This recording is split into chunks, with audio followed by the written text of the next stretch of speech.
skina. Se dotaknete ovdje da kliknete na zelenu boju kože i onda kliknete na Advanced torso i tu ćete pronaći to što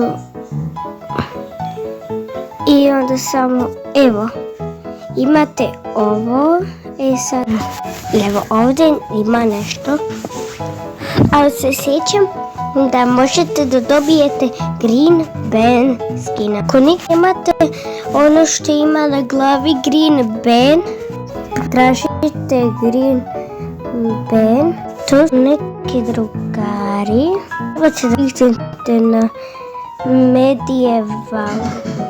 Čim se učita, onda kliknete na Free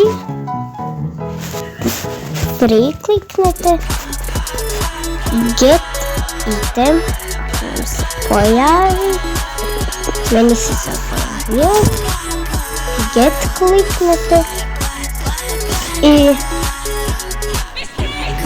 vaš skin će izgledati ovako.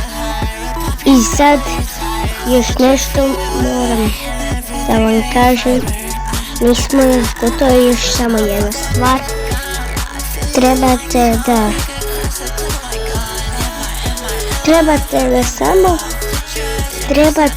samo da dođete ovdje i kliknete ovu glavu i vidjet ćete sve glave. Kliknete na ovu prvu glavu, nego ovu okruglastu glavu kliknete i to Green Ben skin. Ćao ljudi!